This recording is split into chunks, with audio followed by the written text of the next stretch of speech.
Depression کے حوالے سے یہ تیسری ویڈیو ہے۔ پہلی ویڈیو میں میں نے ڈپریشن کی جو علامات ہوتی ہیں جو مریض کلینک پہ لے کے آتا ہے اس کو ڈسکس کیا تھا۔ دوسری ویڈیو میں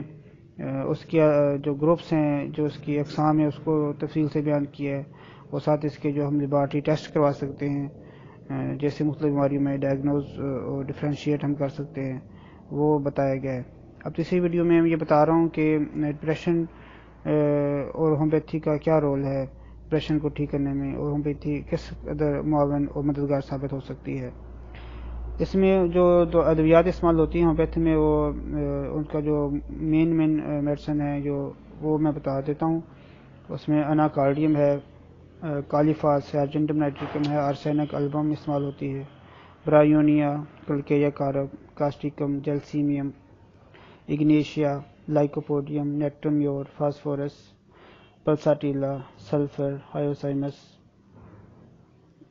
یہ ادویات ہیں۔ اس کے علاوہ اور بھی بہت سی ادویات ہیں، لیکن اگر یہ 500 جو میں ادویات بتائی ہیں انہی پر اگر عبور حاصل کر لیا جائے تو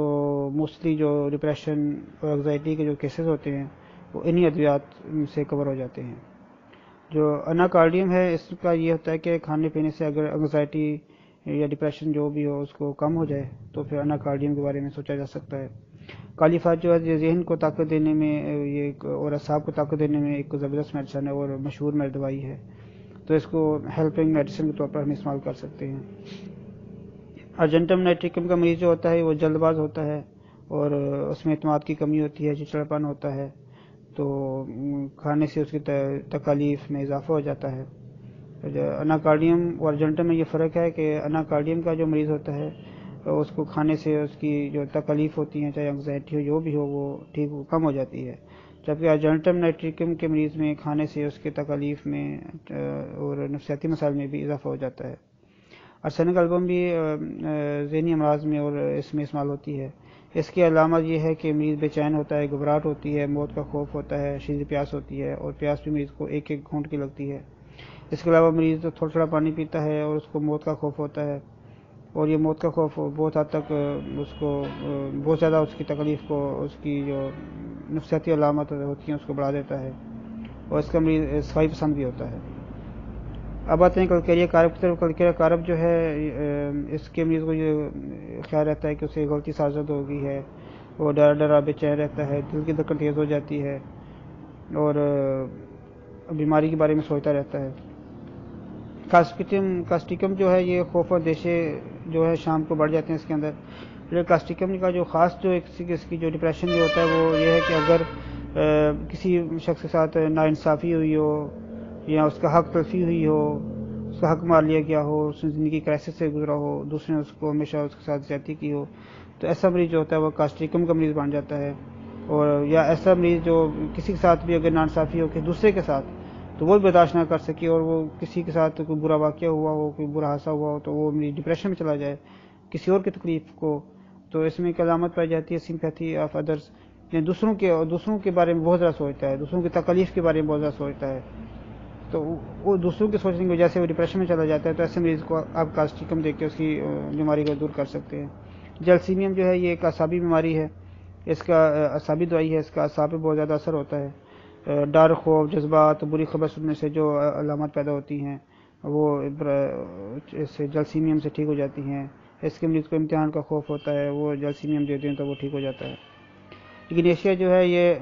جیسے علامات میں اس کی جو گروپس ہیں اس میں بتایا تھا کہ اینڈوجینس کی جو گروپ ہے اس میں، اور گریف ریاکشن جو ہوتا ہے اس میں اچانک یعنی کہ صدمہ پہنچا ہے، کوئی عزیز فوت ہو گیا، اس کے صدمے سے مریض کو جو ڈپریشن ہوتا ہے اس کو ٹھیک کرنے میں اگنیشیا ایک کمال کی دوائی ہے۔ اس مریض کو آپ علامات مطابق اگنیشیا کے 1-2 خوراکیں دے کے مریض کو اس کنڈیشن سے باہر نکال سکتے ہیں۔ اس کا مریض آہیں بھرتا ہے، غمگین رہتا ہے، اور اپنا غم کسی کو نہیں بتاتا، دل میں رکھتا ہے، تو اس وجہ سے جو سوچ کے مریض کو جو تکلیف ہوتی ہیں اس کو ٹھیک ہو جاتی ہیں۔ اور اگر صدمے، غم اور ڈپریشن سے اگر مریض کا بلڈ پریشر ہائی ہو رہا ہے، شوٹ ہو رہا ہے، تو وہ بھی کنٹرول میں آنا شروع ہو جاتا ہے۔ ایک نیٹرمیور ہے کہ نیٹرمیور کا مریض ہوتا ہے اس کو نمکین یا نمک تیز کھانے کا ہوتا ہے، ویسا مریض بھی غمگین رہتا ہے، ہر چیز سے خوف کھاتا ہے، اور اس کا نیٹرمیور جو ہے یہ اگنیشیا کی کمپلیمنٹری میڈیسن ہے، تو اگنیشیا کے بعد اگر کوئی علامت کمی بیشی رہ جائیں تو آپ اس کو دے سکتے ہیں. پلسیٹیلا کے بعد بھی اگر کوئی کمی بیشی رہ جائے تو نیٹرمیور کی ایک خوراک دے دیں تو کیس مکمل ہو جاتا ہے. تو ہائیوسیمس ایک دوائی ہے, اس کے مریض کو یہ فکر رہتی ہے کہ اسے کوئی زہر دے کر مار دے گا یا کوئی نقصان پہنچا دے گا, تو اس کے طرح کے اندیشے جو ہوتے ہیں وہ اس کی بیماری کو اضافہ کر دیتے ہیں. تو میرے خیال میں یہ ادویات کافی ہیں. باقی جب مریض سامنے آتا ہے تو اس کی جب ڈیٹیل ہسٹری دی جاتی ہے تو پھر سمجھ میں آتی ہے کہ مسئلہ کیا ہے. آخر میں ایک اور اہم بات, بڑی ضروری بات بتانے لگا ہوں, اس کو بھی نوٹ فرمائیں اور اس پر بھی توجہ دیں کہ بعض دفعہ ذہنی امراض جو ہوتے ہیں, ڈپریشن کے مسائل یا ذہنی اس طرح کی جو خوف وسوسے, یہ پیٹ کی خرابی سے بھی ہوتے ہیں. اگر معدہ خراب ہے, معدے میں گیس بنتی ہے, تو اس وجہ سے مریض کی بیماری میں اضافہ ہو جاتا ہے. تو جب تک مریض کا پیٹ کی گیس ٹھیک نہیں ہوگی, ہاضمہ ٹھیک نہیں ہوگا, تو اس وقت تک بعض دفعہ ڈپریشن کو یا ذہنی علامات کو ٹھیک کرنا بھی مشکل ہو جاتا ہے. تو اس لحاظ سے مکمل کیس ٹیکنگ, مکمل ہسٹری بڑی ضروری چیز ہے کہ یہ جو بیماری بھی سامنے آ رہی ہے, جس طرح کی علامات ذہنی ہو چاہے جسمانی ہو, جو سامنے آ رہی ہیں اس کی وجہ کیا ہے, اس کے پیچھے ریزن کیا ہے. جب ریزن تک ہم پہنچتے ہیں تو پھر مریض کا علاج جلدی ہو جاتا ہے.